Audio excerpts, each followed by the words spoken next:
wrong with your account. And I was talking to some of the other bigger creators, and they were talking like, hey, for real, all they're good for is unbanning you, and you're like a number to them, like, because they get paid for having you as a client, but they also get penalized if you leave. So when they see you start getting frustrated, you can't really leave without them releasing you. So they start kind of like putting you on the back burner and just handling the people that are doing big stuff on TikTok. And I'm like, hey, I'm gonna get out because I'm gonna start causing some noise. You know what I'm saying? You got, I'm gonna be bro, in you Discord got to. chat. You want to either you gonna let me go and we gonna keep this like we gonna keep this business wise, or you gonna kick me out. One of the two. Right. You get, you gonna kick me out. I'm about to cause a whole problem in the Discord. Facts. I'm about to be in that chat going crazy. Yeah, that's what they always tell you, to log into the Discord and all of that stuff. So I be up in that joint, but you know, I mean, right now everything is good. So are you doing the TikTok challenge where you got to go live for like 4 hours a day? I ain't know nothing about it. No, you ain't know nothing about it. You ain't get the system notification. So it's like the join the celebration. Nah, that's not it. Let me see. It was a joint where it's like you can do like daily contests and stuff like that, where you gotta like go live for like a couple hours. Chantel, what's going on? Tamika, what's up? What's up, y'all? Dang, what are system notifications at, yo? Auto, no update on performance. Receive 3 invites. Some of us staying go live for gold. You ain't saying that? Nah, bro. Like I said, when I first started, I was doing all of those contests, and it just I probably should get back on it, but like I got so many things with the platform I got to take care of so I can like focus and it'll actually mean something. Because right now where my account is, I can go live for 10 hours a day. It's not gonna matter because there's something wrong. Right. And so once we get that figured out, then I can participate in all of the extraness. But like I gotta handle this basic stuff first. Yeah. If not, I gotta find somebody who can handle that for me, because where I'm at right now, it's not it. I'm not liking what I'm seeing. I'm with you, bro. I'm with you, man. You know, might have to do some, you know, some behind the scenes work a little bit. You know what I'm saying? Facts. Get the joint looking copacetic, man. So how you feeling, bro? Went to a show last night. Went to a show tonight, man. What's going on with you? Bro, honestly, it feels good because. Like it, like for anybody watching, if y'all look at, you know what I'm saying, the past Talk About It Tuesdays, a lot of times my wins or, you know what I'm saying, doing behind the scenes stuff, working on the business, working on the website, working on the team, trying to get some stuff together. And I said that like there's times where I feel like I'm not doing anything, like I feel like I'm doing stuff, but it's not showing results. Right, bro. For this past week, we've nailed down pretty much everything that we needed. And I was able to be an artist again. Damn. You know what I'm saying? So like, it's being on stage, even in small spaces. It was almost like, bro, I forgot what this felt like. I forgot what it felt like to be at an open mic where everybody was hungry. You know what I'm saying? As opposed to being don't get me wrong, I love being featured. I love to be the feature of a show. I love to be in a show. Right. You know what I'm saying? But at that point in time, people were coming to see, like, you didn't already, like, you're there, right? You know what I'm saying? Yeah. Being in an open mic is like, these people don't know you. You got to prove to these people. And I think those are one of the places where I thrive. Like when people are like, oh, I heard of you, but I ain't never heard nothing from you. Oh, all right, sit right there. I got you. You know what I'm saying? Sit right there. I like that. Sit right there. I got that. You know what I'm saying? What did Drake say? He said they said I dropped the ball. Oh, wait, where'd I leave it at? Like, you know what I'm saying? Yeah, he said, I needed that. You know what I'm saying? He's in his bag. So, it felt like it, bro, being on stage, it felt like being at home. Like I still got a little bit of butterflies, but I was like, oh yeah, this crowd, oh, y'all ain't never heard me before? I bet. Let me work. Don't even worry about it. I got you. Don't even worry about it, study. Don't even worry about it. I guarantee when this is done, you gonna remember and you gonna be like, I knew See, what everybody was saying was true about how great his art is, man. So right, but yeah, it's like you might have heard about me, but after tonight, you ain't never gonna forget me. Come on, man. Y'all want to clues bombs for that bar right there, man. You know Not Black Panther. Show them who you are. Yeah. You know what I'm saying? It was good though. It was good though. How you feeling though, bro? I said you've been going crazy with the streaming. Hey, bro, man, it's gotten so easy now. So like I got the whole hookup stuff like that now, man. It was pretty dope, bro. So I've been going at it, man, and it's been like the crazy thing is that like I was getting more viewers when I was on my phone and I was showing a terrible view than I am right now with the streaming. But it's just from what I understand, it's just you gotta stay consistent with it. And so it's a different audience. It's a different audience.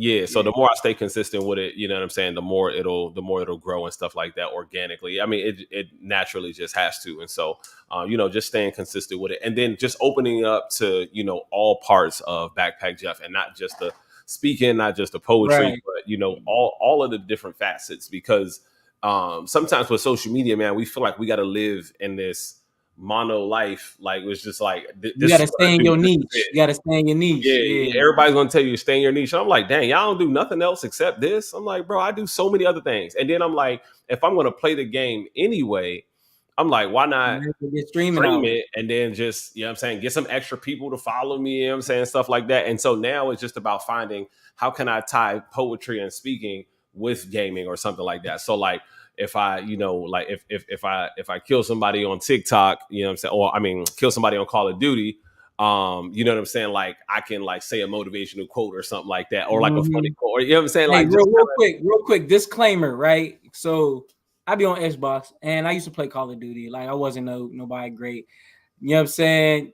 Bro. Jeff the bro. I thought I was in his stream. I was like, yeah, I gotta get back on Call of Duty, bro. I watched Jeff play. I was like, man, fuck Call of Duty. Like, I'm not getting on that with him. No, you're crazy. We're not in the same league, bro.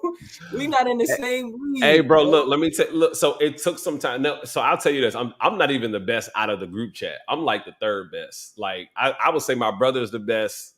The other Mike is after my brother, and then it's me. Because they're more consistent. But now that I got everything hooked up like I needed to be hooked up, like I'm not as bad as I was. So like I can keep up now, you know what I'm saying? So like I'm elevating myself. But bro, it's just gonna take a little bit, man. No, bro, no. Like these niggas is in the NBA.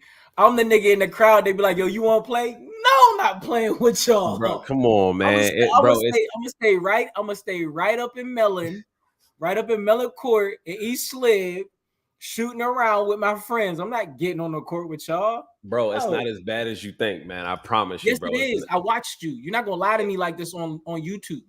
I watched you. I guarantee you, if you got in the game, you'd be like, oh, all right, this is a little easier than I thought it was. Now I will say listen, you know what, y'all? Everybody, when's the next time you streaming, bro?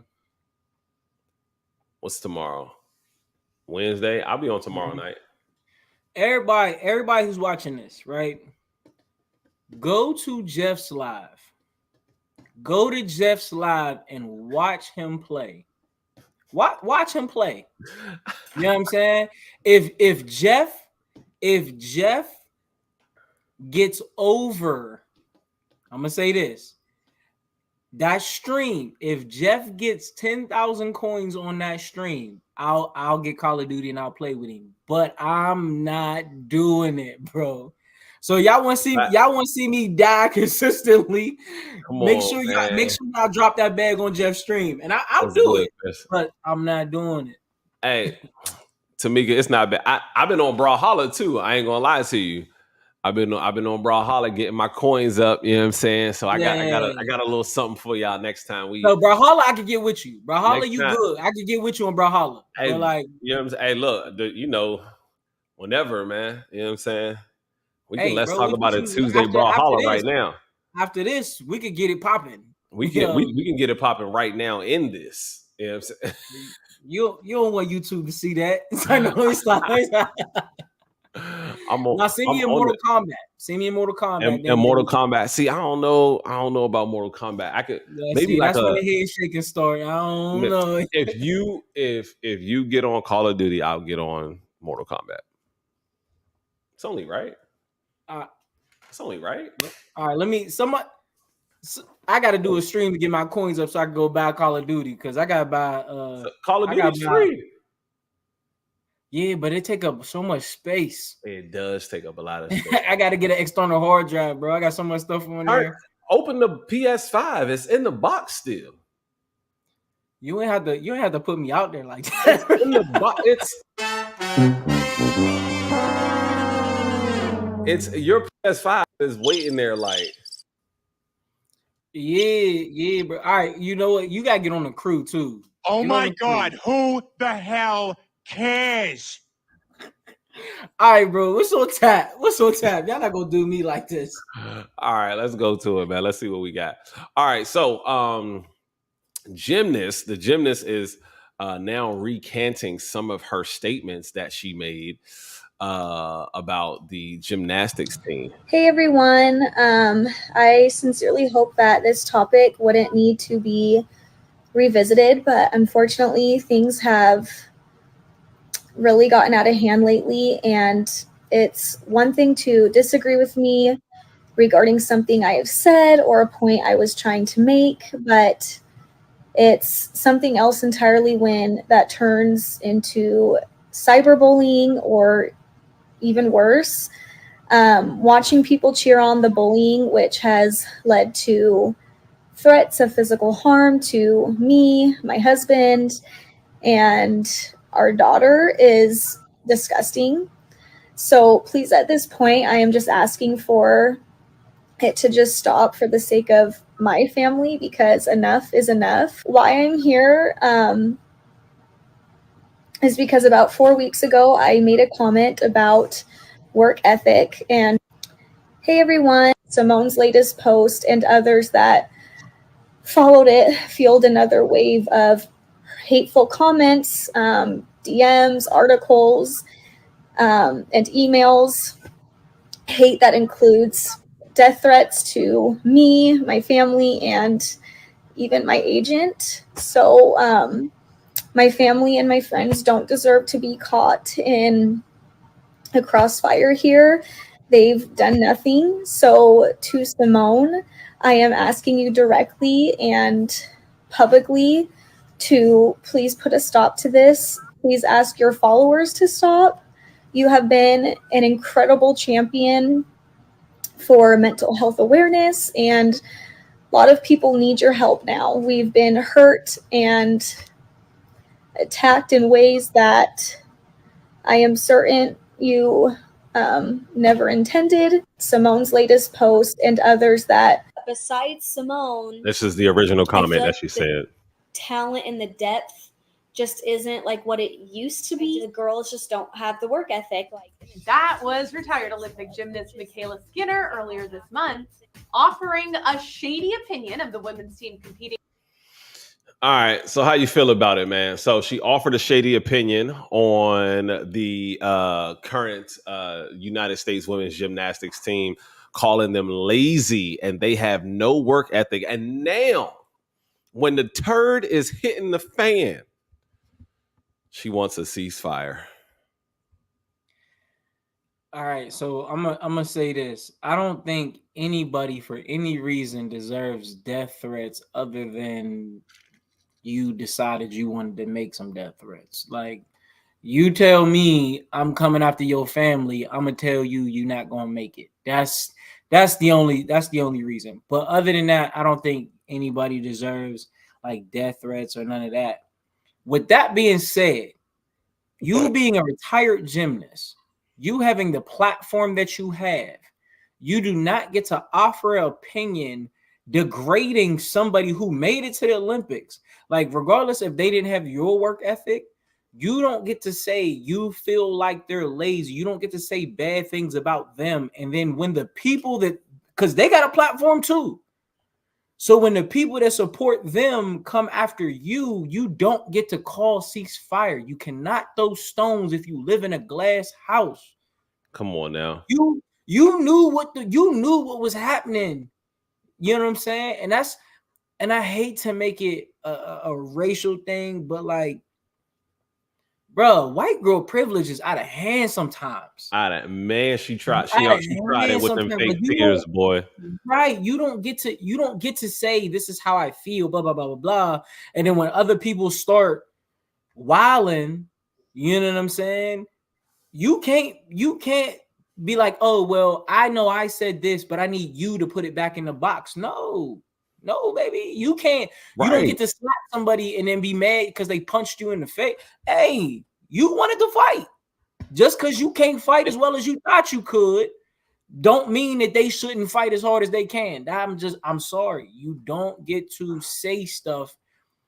Not like, you have people, like, you have a platform like that. Like, I know if I say something crazy and then people start coming at the empire because I said something crazy, I know it's my responsibility to deal with it. I know who depends on me. I know who I'm supposed to protect. Yep. But if you say something, all of these people that are with you are in the public eye as well. That was your responsibility to think about that before you said that. You said it. Deal with it, baby. Don't call on Simone. She didn't say it. Like Mike always says, freedom of speech does not mean freedom of consequence. Facts. You can't go around and say this stuff about these people and expect them not to have somebody that's going to stand up for them, and then call for Simone Biles to ask for a ceasefire when Simone Biles ain't got nothing to do with what them people saying or what them people doing. They reacting to what you said, not in support of not in support of the gymnastics team. They are simply reacting to what you said. But bro, the crazy thing is you're calling on Simone Biles to put the genie back in the bottle when you excluded her. You blocked her. Not even her fans. You was like, aside from Simone Biles, the gymnastics team, don't call on the one you think is your ally because you can't call on the ones that you degraded. Right. Because you was like, oh, but aside from her, Simone Biles fans probably not even the ones that's coming at you. And if they are, they're probably just fans of gymnastics. I'm a gymnastics coach. You know what I'm saying? Like, so when it comes down to it, hearing somebody say that about somebody who made it to the Olympics, you had to have some type of work ethic. You're not making it to the Olympics. You know what I'm saying? Because I don't even know who Shorty is. Did she win a gold medal? She was a former Olympic medalist. I don't know. A medalist or gold medalist? Let's see. You know what I'm saying? And even if she's a medalist, you know what I'm saying? Like, just because you have a work ethic doesn't mean others have to have that work ethic. You know what I'm saying? It sounds like you're upset that the competition might be a little easier now, or it sounds like you're upset because you feel like you can still do that and you're not doing it no more. You retired. Give your opinion, cool. Like, I'm pretty sure when Shay or, you know what I'm saying, anybody on SportsCenter give their opinion on, you know what I'm saying, like the NFL or the NBA, them fans be going crazy. They don't be, hey, LeBron, I need you to get your fans. They don't. No, you said it. Hey, you said it. Stand on it. Stand on your business. Stand on your comment and make sure that you are ready to say in front of people's face what you just wanted to say behind that microphone. Because everybody get microphones now. At first, it was Twitter fingers. Now it's everybody get a podcast and they get a platform to speak and say whatever they want. And then they get mad when there are consequences and repercussions for the things that you say. You can't just go out here just saying anything that you want and spilling everything that you think is that you feel. People are hurt by some of the stuff that you say. And for you to be someone who was formerly in their shoes and know the pressure that they have, for you as someone that they could have possibly looked up to because you're a retired gymnast, for you to be a contemporary, to then look at them and go, you're lazy and there's no work ethic. Crazy. Dang, when your idols become your rivals. Listen, you YouTube yapping, now you want to be backtracking. It don't work that way. Come on, man. It ain't gonna happen. It ain't gonna happen. Sorry, it's out there. Stop moonwalking. Stop You're moonwalking out here, baby. It's out there now. You can't take Yeah. that. And then furthermore, she didn't even retract the statement. She just wants it to stop. So she gonna stand on it, but she don't want no. Didn't say I apologize. I was naive in my comment. I feel none of that. None of it. None of it. All right, let's go to this next one, man. This next one is actually really good. I wanna look at this too. Stand next to you. See? This is our problem. That's the problem with us. That's exactly what we do. That's exactly what married people do. And we call this a family. Because the kids are in the middle.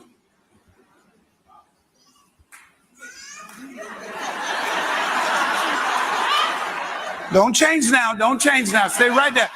Don't be pulling them over there now. No, you done messed up long time. Don't be pulling them over there now. This is our problem. Come here, kids. Stand over there for me, please. Before they existed, you were one. You were one. And God never meant for your children to come between your union. That's where you're messing up. That's why when the kids grow up and they leave and they go to college, you are two strangers. Stand next to you. See?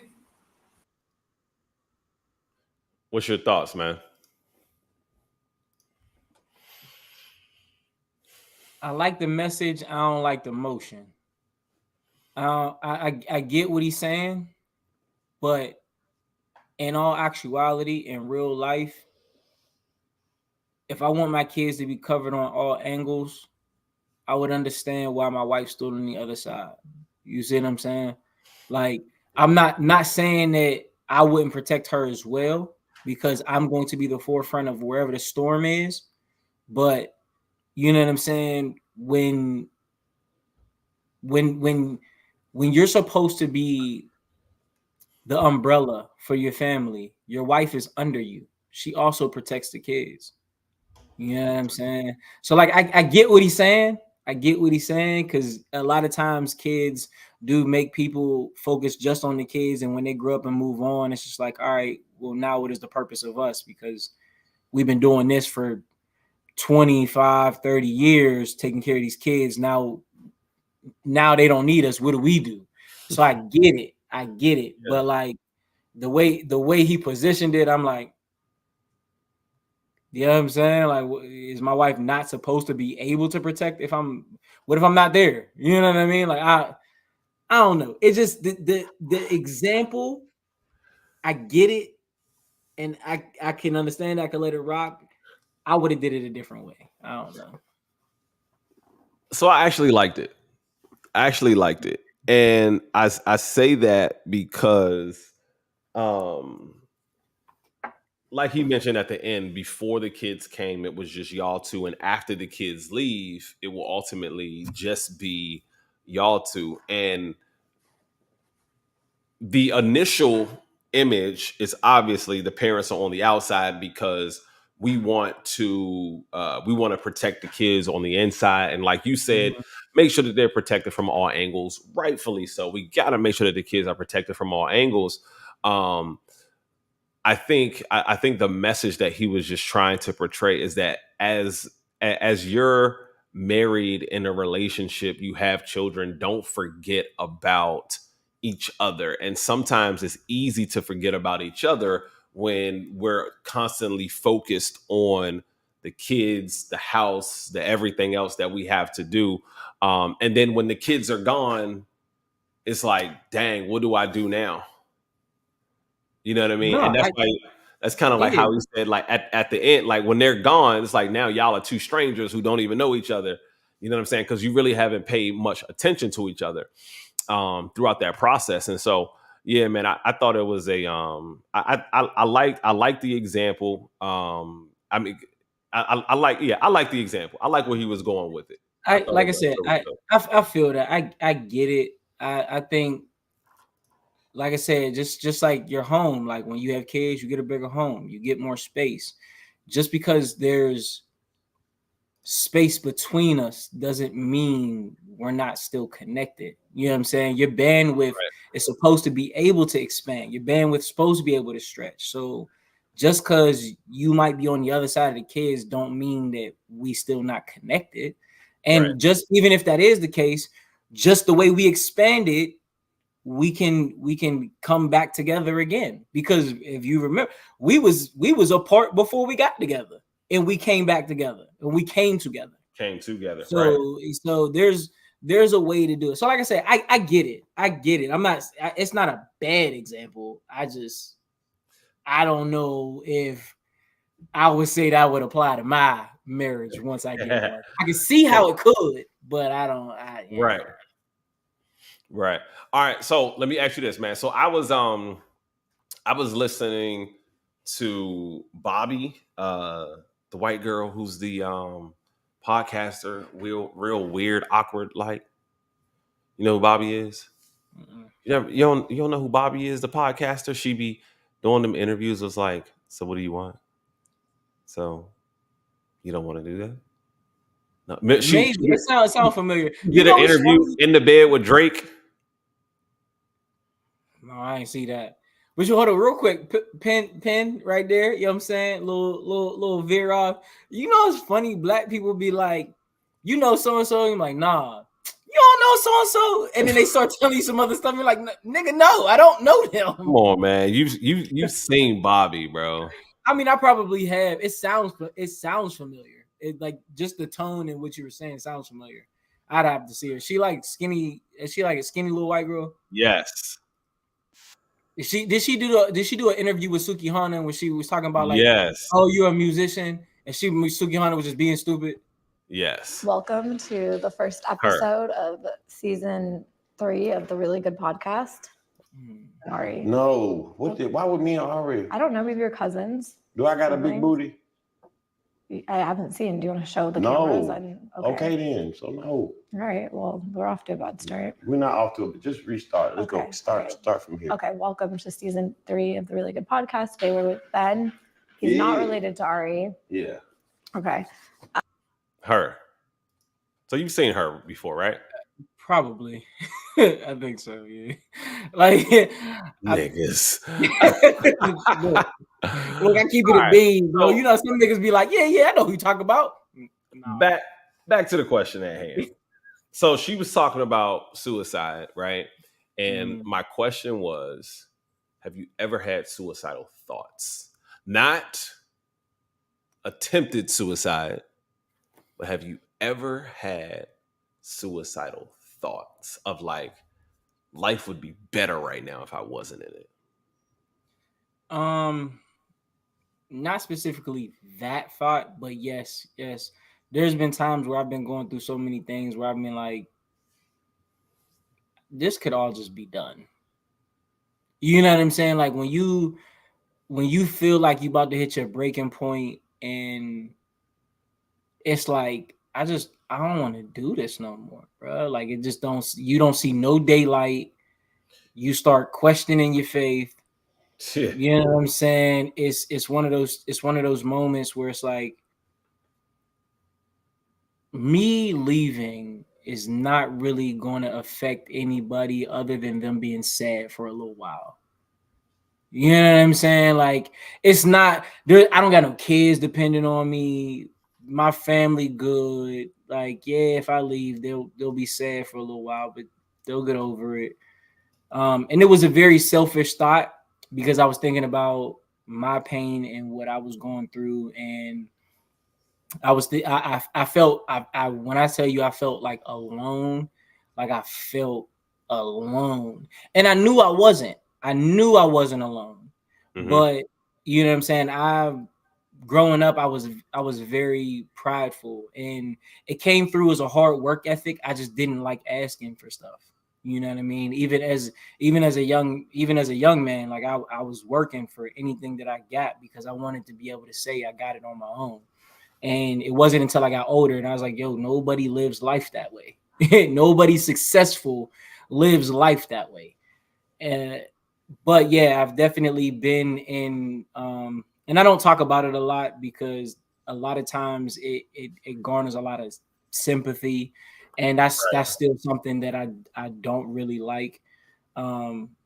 But I definitely can sympathize and empathize with people who have those thoughts, because I've been there. I've been in places where I've been like, it'd be so easy to just be gone. Yeah, I'm with you, man. I think in the height of my depression time, I've definitely had those thoughts where I'm like, man, how can I do this and make sure that the life insurance pays? Because I'm worth way more dead than I am alive right now. And I felt like, you know what I'm saying? Just like, man, it would be easier. And I was I was so, you know, in my head of like, you know, with my daughter's mom and stuff like that. I'm like, man, the money. All you talking about is the money. I'm like, damn, I might as well just give you the money then. Like, if you want because I don't have it in my pocket, but I know how I can get it to you. I might as well just, you know, I know how to get you the money, you know what I'm saying? And, you know, and then you'll leave me alone, because it was just a constant battle and a fight of, damn, and it was exhausting, man. I'm like, yo, I'm tired. I just don't got any more in me. Like, the fight was just gone, bro. And it was, truthfully, man, it was just like, that weight got too heavy. The weight of life and living ultimately got too heavy. And I was like, bruh, I gotta be done with this. And then, like, what ultimately got me out of it was going to church and just, you know, trying my best to figure out how can I had to realize that my daughter's mom was someone that I couldn't help anymore. And I remember vividly going into church one day, and I had my daughter with me, and I just started crying. And then my daughter started crying because she ain't know why I was crying. And she thought I was crying because something was wrong with me. And I'm like, nah, baby, I'm not crying because something is wrong with me. I'm crying because there's nothing else I can do to help her, and I got to turn this over to God. Mm-hmm. And as the man, you feel like you're supposed to be the one that's like, if anybody gonna help my family, it's gonna be me. Facts. But then you got to get to the point where you just go, there's nothing that I can do for this person. God, if you don't do it, it probably just won't be done. Yeah, no, I hear you. Won't. One of the thing that really kind of like snapped me out of it was the Footprints poem. Footprints poem. For anybody that doesn't know the Footprints poem, a real quick recap. There was a man walking along a beach, and as he was walking along the beach, scenes of his life were flashing in the sky. And when he got to the end of the beach, he looked back and he started talking to Jesus. He said, Jesus, why did you leave me in my toughest times? Every time the footprints in the sand that correlated with the hardest times in my life, there's only one set of footprints. Mm-hmm. All the good times, there's two set of footprints. You were walking with me. He said, Jesus, why did you leave me in my toughest times? Jesus said, my son, I didn't leave you. That's when I was carrying you. Yep. And that sat with me, because out of everything that I've ever been through, there were times where I should have been in jail. There were times where I should have been in a casket. There were times where I should have been, you know what I'm saying, left alone. Like, I had a life before this gentleman shit. You know what I'm saying? So it was real. And every time I dealt with something, I came out the other side stronger, with a different understanding of life, a little bit more motivated.